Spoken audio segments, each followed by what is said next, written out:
Welcome to another episode of Chad Sports Talk. We're going to take a dive into world sports. In case you don't know, my name is Chad, and this is my Week 8 NFL recap video. This past week for NFL, I did not do so hot. Barely cracked 500. I went an amazing 8-7. And whew, boy, some of these games didn't go well, and I'm sure everyone lost one of these games. So let's go ahead and just kick it off with Thursday night, where the then undefeated Arizona Cardinals play host Aaron Rodgers and Green Bay Packers. Everyone knows Green Bay went in missing Devontae Adams because of protocols, as well as their defensive coordinator, another receiver. So everyone was not giving Green Bay enough credit to be able to withstand the Arizona attack, except for moi. And I was like one of these individuals. I couldn't go against Aaron Rodgers again. He's burned me too much in the pass already this season. And Green Bay did Green Bay football. It's a slow, methodical, very well executed game plan where they make sure they score on average once a quarter. And their defense keeps, offense is kind of contained and limits their abilities to score, and this is exactly what happened. Kyler Murray didn't have really much time to do much, as he's used to, ended up throwing 2 interceptions, which is a little unheard of right there, and Aaron Rodgers hit his old faithful Cobb for 2 touchdowns, and Green Bay ended Arizona's undefeated season 24-21. Now we head down to Atlanta, where the Falcons were playing host to the Panthers. Both these teams they're kind of in the middle of the pack in terms of NFC race. Atlanta's been doing a lot of comeback victories. And Carolina has not been living up to the hype, but they just couldn't get the running game going for Carolina, and that's what really hampered them a lot. Against Atlanta, they found the running game. Hubbard had 82 yards and a touchdown. Matt Ryan didn't really do enough. Was it Matty Ice? He only had 146 yards in the air, which is extremely low for him. Atlanta had a ton of miscues, and it allowed Carolina to escape Atlanta with a 19-13 victory. They had the Buffalo Bills visiting Miami Dolphins. I thought this was going to be another stampede action by the Bills, but Dolphins pretty much went not so fast. We're gonna let you beat us, but it's not gonna be by that much. Buffalo struggled a lot through this game. Heading to the fourth quarter, the game was at 10-3 Buffalo's favor. That's unheard of. Miami showed up to play. Buffalo struggled, but in the fourth quarter, it was pretty much all Josh Allen. He was able to take the team on his back, threw for 2 touchdowns, and even ran for a touchdown. So the Bills were able to beat Miami to maintain their lead in the AFC East, 26-11. Then the 49ers went to Windy City to take on the Bears. Nagy wasn't present because of protocols. I think this is a blessing in disguise for the Bears almost, because Fields was able to thrive without his interference. He was able to do some things, ran for a touchdown, threw for a touchdown. But unfortunately, the Bears defense could not stop Jimmy G. Garoppolo had over 300 yards passing. He ran in for touchdowns, and they couldn't stop Jimmy G. And the 49ers were able to at least minimize Fields' effectiveness, and 49ers ended up winning 33-22. But Fields did show some progress and some abilities to really lead this team, so only time will tell how this one goes. Then you had an AFC North showdown between Pittsburgh and Cleveland.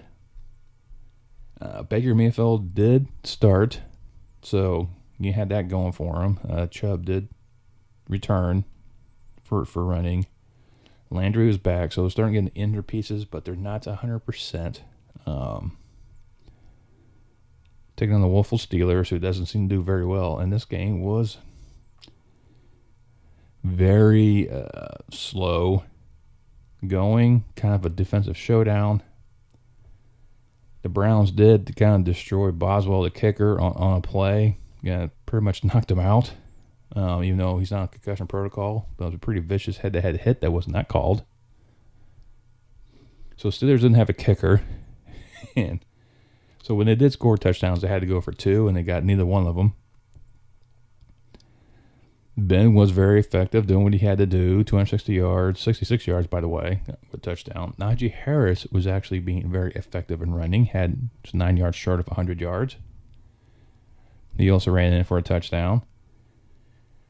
But the thing that I noticed is towards the end, Baker was trying to lead the team and drive, but his receivers were not catching the ball. These were catchable balls. And Baker's trying to lead the team, but his receivers weren't doing it. Especially Landry. Landry was not making any catches. So I'm not, I don't know what's the issue with Cleveland right now, but they need to find some type of catalyst to kind of get that offense spark going again and get their season back on track. But Pittsburgh able to leave 15-10. In Detroit, I'm tired of giving Detroit some love and trying to get them their first win of the season. They're going to lose everything this point on, because they should have beat the Eagles. They really should have. But just too much of Philadelphia, defensive-wise, offensive-wise. It was just a whipping in the Motor City, and the Eagles spanked the Lions 44-6. Then you had Tennessee visiting Indianapolis, a key AFC South matchup between these two. This game was pretty close between everyone. Tannehill had 265 yards passing with 3 TDs. Henry actually got injured for the Titans in this one. He's pretty much gone for the season now, with a foot surgery he has to do. And the fourth quarter had some questionable pass. Colts were deep in their own end. Wentz goes back, about to get sacked in the end zone, so he just throws it and going to Tennessee for a touchdown. I mean, you can look at it as like he threw a pick 6. Well, instead of that, you take the safety and you get the ball back to Tennessee, and they run down and do a touchdown extra point, and that's a 9-point play. So I think them give them the 7 then. I think that kind of will be kind of beneficial, but in OT, he made another critical mistake. So he looked like the Carson Wentz of the past 2-3 years with Philadelphia. He was trying to force the ball to Pascal, and there was a guy in the open in the middle, and he tried to force it between three defenders and got picked. And that set up the game-winning field goal for Tennessee, and they escape with a 34-31 victory. The game that no one saw coming. They'll never see them coming. The New York Jets. Yes, Jets, Jets, with Mike White as their starting quarterback, who had 400 yards in his first ever start, to include 3 TDs. And then he even pulled a Jets special where Mike White caught a ball in the end zone. What? The Jets actually came back from behind. Cincinnati had some of control of this matchup, but the Jets were able to keep on battling, and then posted 17 points in the fourth quarter and led to a 34-31 upset over Cincinnati. That I think only the diehard Jets fans knew was coming, but the rest of the country was like, no, this is going to be Cincinnati in a blowout. Well, let's head down to the dumpster fire down there in Houston. I'm not sure what's going on with this franchise, what their direction they're going. They're playing host to the Rams, and Mills had 310 yards, 2 touchdowns for Houston, but it came in the fourth quarter, pretty much garbage time. The Rams had control of it, and they ended up winning 38-22. Side note, the Rams made a trade with Denver to get Von Miller for 2 draft picks. So that defense is going even more scarier. Then we head to New England and the LA Chargers out there in SoFi. I thought the Chargers could win this one in OT. Pat's had other ideas. This game kind of went back and forth between a few people of which one could win this game. I think right now the Chargers have come crashing down to earth, and now they're kind of struggling. The bye week didn't help them at all. Herbert still had 223 yards, 2 touchdowns. But New England used Harris as in the running attack for 80 yards and a touchdown, and they're just methodical. The defense was opportunistic, and New England escaped LA with a 27-24 victory. Then Jaguars play host to the Seahawks. It wasn't even close. Seahawks won 31-7. And a sleepy game up there at Mile High between Denver and Washington. Bridgewater versus Heineke. Nothing really exciting between these two. Just, two teams are kind of washing down there in the bottom, and Denver's trying to find middle ground, maybe sneak in at number 7 in the playoffs. And Denver did win 17-10, but like I said, now they don't have Von Miller on defense, so I don't know how this defense is going to look moving forward. Then Tampa Bay went up to New Orleans. I couldn't go against Tom Brady. He's just one of the quarterbacks you don't bet against. And I said the Bucs defense could minimize Kamara's effectiveness and limit his playmaking ability. That the Bucs should have a chance. They did do that. Kamara only had 1 rushing touchdown, so he was still effective enough in the passing attack to kind of move the Saints along. Tom Brady still had 375 yards with 4 TDs, but it was a pick 6 at the end of the game by the Saints defense, and the Saints D came to play. Another side note, unfortunately, Winston went out with a torn ACL, and Simeon came in as replacement and just was effective. So, and the Saints, with the effectiveness of Simeon passing and the defense, beat the Bucs 36-27 to make that NFC South race a little bit tighter. Then on Halloween night, Dallas visited Minnesota. Dak Prescott was benched, which he could have been because he still has a strained calf. Like I said, those injuries are not that easy to come back from quickly. And I said, the Cowboys should bench him, kind of sacrifice this game. They win, they win. They lose. No big deal. But Kirk Cousins had to be perfect in order for Minnesota to win. However, Dallas defense is a little bit better, a little different ideas, and flustered the Vikings offense. They were allowed to score that touchdown in the first quarter, and they couldn't do much after that. And the law firm of Cooper and Cooper litigated against the Minnesota Vikings, and they hooked up for 1 touchdown because Cooper Rush, making his first action since 2017. 325 yards, 2 TDs. Amari Cooper, 122 yards with that one of those touchdowns. And Cooper beat the Minnesota Vikings 20-16. The last Monday night, the Giants visiting the Chiefs. I knew this one was going to be close anyway, so I think the same way